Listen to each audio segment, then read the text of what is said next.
Shalom Bapak Ibu yang kekasih dalam Tuhan kita Yesus Kristus.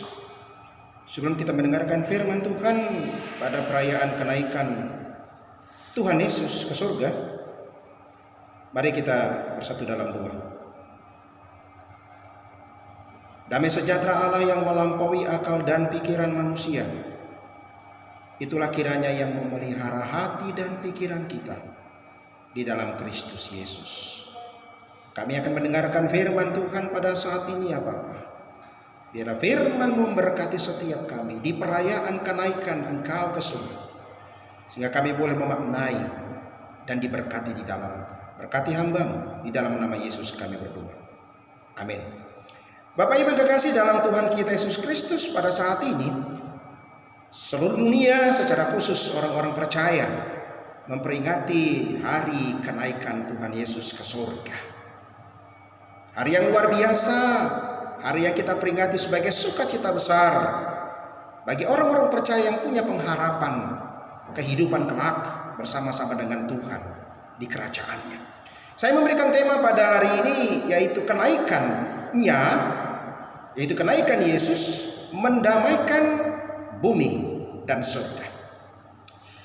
40 hari pasca kebangkitan Tuhan Yesus Kristus dari kematiannya, peristiwa kenaikan Dia ke surga sudah disampaikan, sudah dinyatakan dengan jelas bahwa kelak Ia akan kembali ke rumah Bapaknya untuk menyediakan tempat bagi orang-orang percaya, dan Ia akan datang dan membawa orang-orang percaya itu untuk bersama-sama di dalam kerajaan. Kenaikan Tuhan Yesus Kristus adalah dengan tujuan mendamaikan antara bumi dan surga, supaya kelangsungan hidup manusia tetap berlangsung di antara bumi dan surga. Apa artinya? Dengan kenaikan Yesus ke surga, kehidupan di bumi berjalan sebagaimana biasa dengan berkat-berkat yang diberikan kepada manusia, dan kelak ada pengharapan dan kehidupan yang abadi di dalam kerajaan surga. Sebelum Tuhan Yesus naik ke surga, Dia membawa murid-murid, yaitu satu tempat yang disebut dengan Betania, tempat yang berdekatan atau sekitar Bukit Zaitun, dan di situ juga terdapat Taman Getsemani. Bapak Ibu, bukan sebuah kebetulan bahwa tempat ini dipilih oleh Yesus, di mana peristiwa kenaikannya terjadi pada tempat itu, yaitu di Betania, di sekitar Bukit Zaitun. Ada beberapa hal yang dicatat dalam peristiwa ini sehingga Betania menjadi tempat yang dipilih oleh Yesus dalam peristiwa kenaikannya ke surga. Yang pertama, bahwa di sanalah Ia memulai tugas agungnya bagi kemuliaan Allah Bapa. Dia memulai seluruh tugas pelayanannya untuk kemuliaan Allah Bapa. Kemudian di sana pula lah Ia memasuki kemuliaannya, yaitu kenaikannya ke surga. Itu yang pertama. Jadi Betania adalah tempat di mana Tuhan Yesus memulai seluruh pelayanannya bagi kemuliaan Bapaknya, dan diakhiri pula memasuki kemuliaannya, yaitu kenaikannya ke surga. Yang kedua, bahwa tempat di mana Betania atau sekitar Bukit Zaitun terdapat Taman Getsemani. Saudara tahu bahwa Taman Getsemani ini memiliki sejarah penting bagi penderitaan, peristiwa penyaliban, awal dari seluruh rangkaian penderitaan Kristus. Penderitaan maut yang dialami Yesus itu dimulai pada peristiwa Taman Getsemani yang ada di sekitarnya. Dan yang ketiga, Betania diartikan sebagai rumah penderitaan. Bapak Ibu yang kekasih, dengan ini maka karena Betania memberikan makna rumah penderitaan, maka orang-orang yang ingin masuk ke dalam surga, ke dalam sukacita yang abadi, harus naik dari rumah penderitaan, harus naik dari rumah kedukaan, harus mengalami apa yang disebut dengan kesengsaraan, apa yang disebut dengan pengorbanan, apa yang disebut dengan pembelaan iman dan kepercayaan. Itulah artinya bahwa setiap orang yang ingin naik kepada sukacita surgawi, memperoleh sukacita surgawi, dimulai dengan penderitaan dan perjuangan iman yang kuat. Bukankah di dalam kitab Wahyu berkata bahwa setiap orang yang tahan di dalam penderitaan, yang tahan memikul salibnya, bahkan bertahan sampai kepada kesudahannya, kepadanya diberikan mahkota kehidupan. Barang siapa yang bertahan sampai kepada kesudahan, bertahan di dalam penderitaan, bertahan di dalam perjuangan iman, di dalam kedukaan, di dalam kesengsaraan yang dihadapi, maka dia akan memperoleh mahkota kehidupan. Saya menganalogikan Bapak Ibu kekasih seperti emas. Untuk menguji emas, maka dilakukan dengan pembakaran. Emas diuji kemurniannya dengan api, dibakar untuk menguji kadar emas, apakah itu emas sepuhan atau emas murni, diuji dengan api. Analogi yang kedua, saya mengatakan bahwa dalam hal ini seperti kayu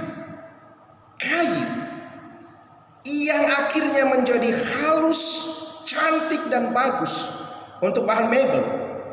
Itu bisa terjadi karena apa? Karena dilakukan pengamplasan, diamplas di kertas pasir, dan itu sakit sekali. Itu sakit sekali Bapak Ibu kekasih.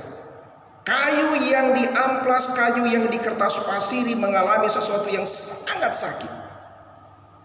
Tetapi apa yang terjadi kemudian hasilnya? Kayu itu menjadi halus, cantik dan bagus untuk bahan mebel. Oh haleluya. Ada sebuah ilustrasi. Ada satu orang raja mengadakan sayembara. Siapa yang paling kuat bertahan di dalam penderitaan, di dalam perjuangan untuk melakukan sesuatu, maka dia akan memperoleh hadiah yang luar biasa. Hadiah sebuah rumah besar. Sebuah rumah besar lengkap dengan fasilitas-fasilitas yang ada.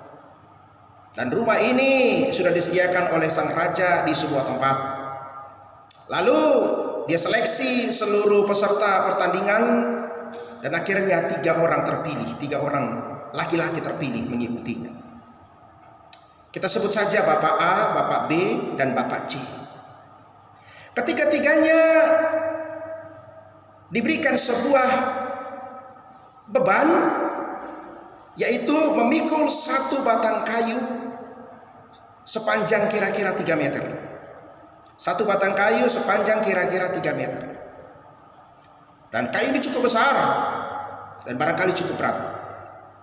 Nah, mereka harus memikul ini dari garis awal, dari garis start sampai menuju ke rumah itu, hadiah itu. Siapa yang paling cepat tiba di tempat itu dengan memikul beban ini, yaitu kayu balok yang sudah disiapkan oleh raja itu, maka dia yang akan memperoleh hadiah istimewa itu. Bapak Ibu kekasih, segera pertandingan dan perlombaan itu dimulai. Lalu Bapak A dan Bapak B serta Bapak C segera memikul kayu yang cukup besar itu dengan masing-masing panjang 3 meter. Lalu mereka letakkan itu di pundak dan mereka mulai berjalan. Dengan susah payah, dengan cukup jauh, barangkali beberapa ratus meter untuk tiba di tempat tujuan, di tempat finish itu, di mana hadiah sudah tersedia. Ketiga-tiganya berjalan start dengan penuh semangat. Tetapi kira-kira seperempat perjalanan si Bapak A mulai merasa dan berpikir, waduh, berat sekali ini kalau sampai di tempat tujuan, saya tidak mampu. Lalu dia letakkan kayu itu, dia turunkan, dan dia pulang ke rumahnya, dia ambil gergaji. Dan apa yang dilakukan kemudian? Setelah gergaji itu dia bawa kembali, dia potong kira-kira 30 cm. Paling tidak dia berpikir, ini mengurangi beban saya, dan saya akan sampai lebih dahulu di sana karena beban saya semakin ringan. Tetapi mari kita lihat kemudian apa yang dilakukan oleh bapak yang kedua, bapak B. Bapak B juga demikian. Dia mulai berpikir ketika perjalanan itu sudah seperempat perjalanan. Dia mulai berpikir, waduh, bodoh sekali saya dengan beban yang berat seperti ini. Saya harus menghadapi, harus memikulnya sampai tempat tujuan. Lalu dia letakkan kayu itu dan dia pulang kembali, diambilnya gergaji, dia datang, dia potongnya juga. Kira-kira 40 cm. Nah, lumayan ringan tuh. Bapak kekasih, mereka kemudian berjalan, melanjutkan perjalanan. Bapak yang kecil ini, dia tidak mau dan tidak melakukan apa-apa. Dia tetap sabar, dia tetap dengan tabah memikul kayu ini sekalipun berat. Nah, kita kembali ke Bapak A. Setelah setengah perjalanan, Bapak mulai berpikir lagi kembali, waduh, masih berat yang saya pikul, masih cukup jauh tujuan yang saya kan harus sampai. Dan kemudian dia letakkan lagi, dan gergaji itu dia gunakan kembali untuk memotong. Kira-kira 20 cm lagi. 20 cm lagi. Paling tidak lumayan. Dia akan tiba dengan lebih cepat, lebih dahulu sampai di tempat tujuan. Lalu dia potong dan dia pikul kembali. Dia berjalan tentu dengan kecepatan yang semakin lebih cepat karena beban semakin ringan. Bapak si B juga melakukan hal yang sama di pertengahan jalan. Kira-kira setengah perjalanan dia turunkan itu, kemudian dia potong kembali sama sebesar sepanjang yang dipotong oleh Bapak A. Lumayan untuk mengurangi beban. Dan dia berjalan dengan lebih cepat karena bebannya sudah semakin ringan. Tapi si Bapak C, saudaraku yang kekasih, dia bertahan terus dengan sabar, dengan tabah. Dia pikul terus bebannya itu sekalipun dia berada di urutan yang paling belakang. Bapak Ibu yang kekasih, dalam perjalanan terakhir 2/3 perjalanan, si Bapak A kembali menurunkan dan dia memotong sekitar 10 cm lagi. Sekitar 10 cm lagi. Dia potong kayu itu dan semakin pendek, semakin ringan beban yang dia harus pikul sampai ke tempat tujuan. Kecepatannya semakin cepat. Si Bapak B juga demikian melakukan. Dia potong sepanjang dipotong oleh si Bapak A. Mereka berdua berlomba semakin cepat menuju kepada tujuannya. Dalam hati mereka, saya akan lebih dahulu mencapai tujuan itu. Tapi si Bapak yang C, dia tetap dengan susah payah, dengan penuh perjuangan, dengan tenaga yang ekstra, dengan tetesan keringat, dia terus memikul beban itu tanpa dia kurangi apapun. Dan ketika tiba di tujuan, si Bapak A lebih dahulu. Si Bapak A lebih dahulu tiba di tujuan, tetapi apa yang dia lihat Bapak Ibu yang kekasih, bahwa untuk sampai ke rumah yang luar biasa mewah itu, untuk tiba di tempat tujuan dan hadiah yang sediakan raja itu, ada dibatasi oleh satu parit besar. Satu parit besar sekitar kira-kira 2,5 meter. Satu parit besar sekitar 2,5 meter lebarnya. Dan cukup dalam, sehingga harus dengan menggunakan sebatang kayu yang mereka pikul itulah, dengan panjang 3 meter untuk sampai ke tempat tujuan. Begitu tiba di bibir parit itu, apa yang terjadi yang dialami oleh Bapak A? Dia kaget dan berkata, waduh, kalau saya tahu seperti ini. Si Bapak B juga tiba di tempat tujuan, tapi dia sama seperti yang ada di hadapannya. Satu parit besar sekitar 2,5 meter yang tidak mampu untuk dia lompat. Dan dengan susah payah, dengan waktu yang sangat lambat, si Bapak C akhirnya tiba di tempat mereka berdua.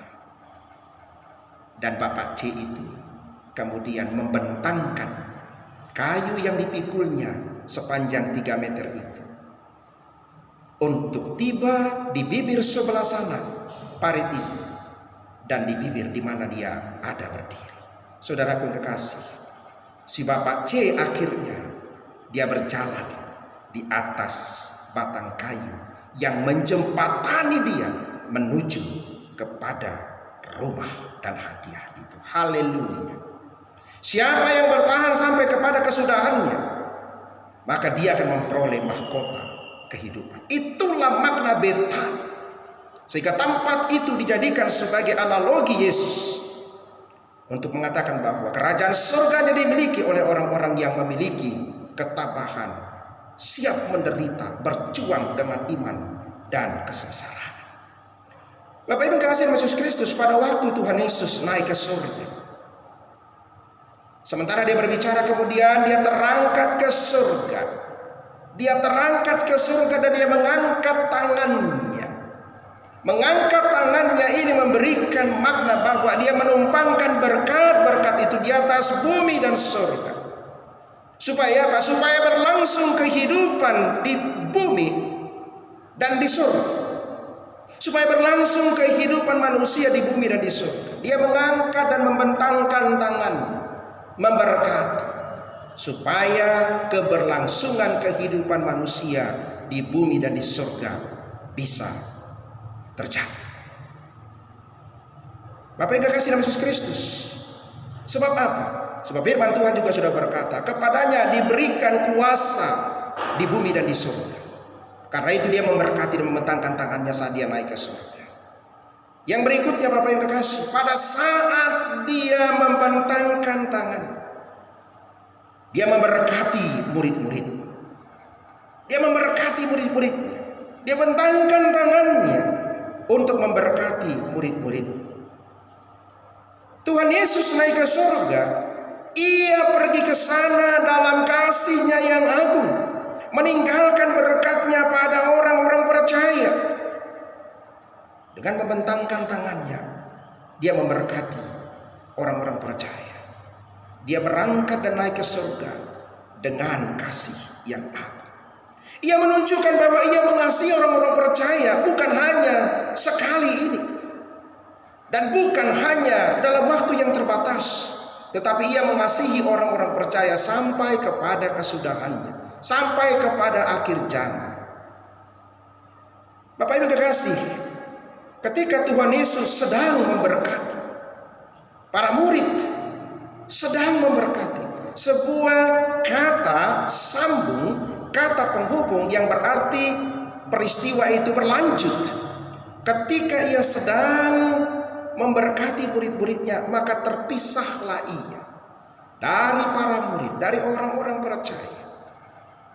Tetapi ini memberikan makna bahwa pada peristiwa itu bukan berarti berkat-berkatnya berhenti sampai di situ pada saat dia terpisah. Tetapi kata sedang menunjukkan bahwa berkat-berkat itu berlangsung terus-menerus sampai dia tiba di surga. Berkat-berkat untuk orang-orang percaya, untuk bumi yang didiami orang percaya ini akan berlangsung terus-menerus. Ia terus memberkati kehidupan orang-orang percaya. Ia terus mencurahkan berkat dan penyertaannya kepada orang-orang percaya. Secara khusus melalui peristiwa pencurahan Roh Kudus nanti. Sekalipun dia terpisah secara fisik karena dia kembali ke rumah Bapaknya, tetapi dia mau katakan bahwa berkatnya tidak berhenti sampai di situ.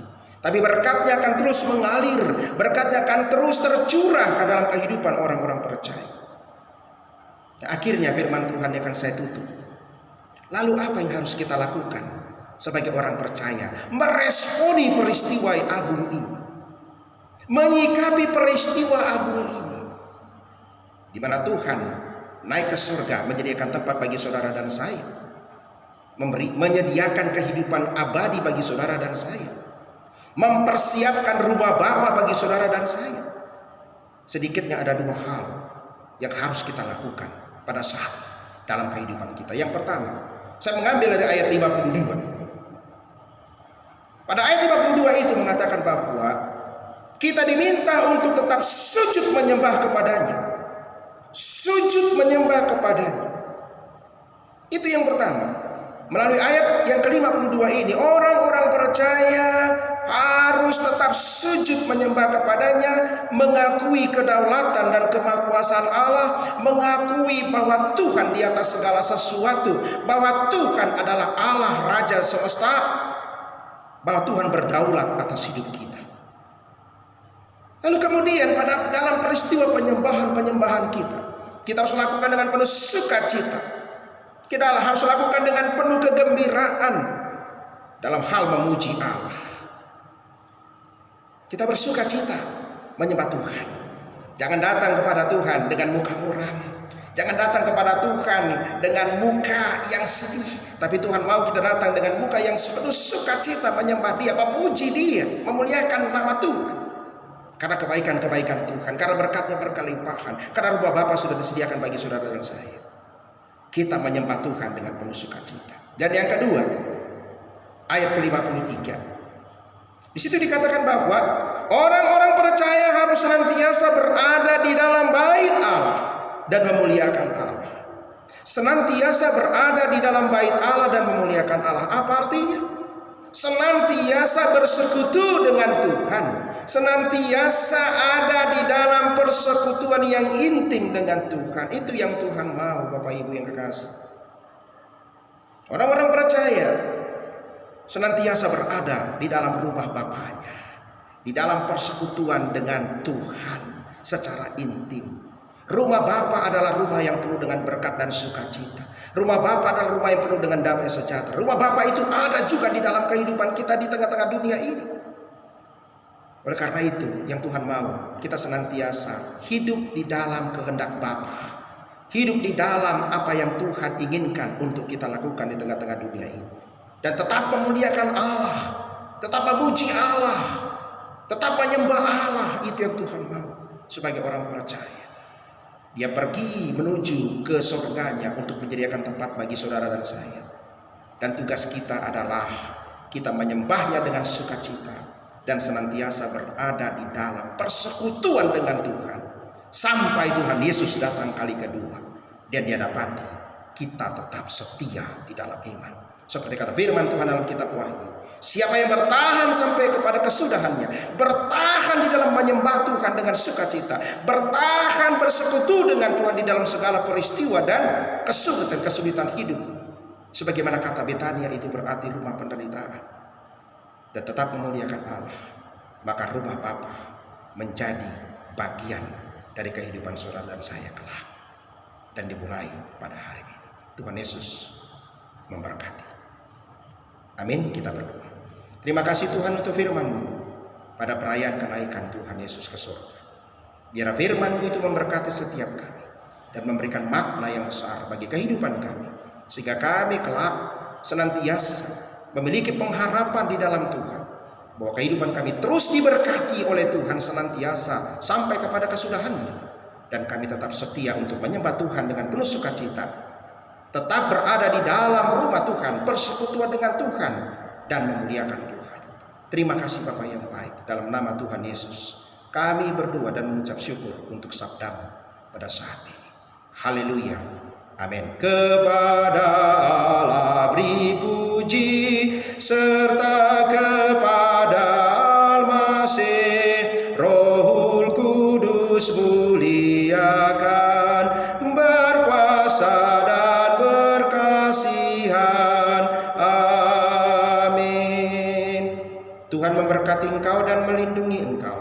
Tuhan menyinari engkau dengan wajah-Nya dan memberi engkau kasih karunia. Tuhan menghadapkan wajah-Nya kepadamu dan mengaruniakan sukacita, pengharapan dan berkat-berkat surgawi yang berkelimpahan hari ini, besok, bahkan sampai selama-lamanya. Amin. Amin. Amin. Amin.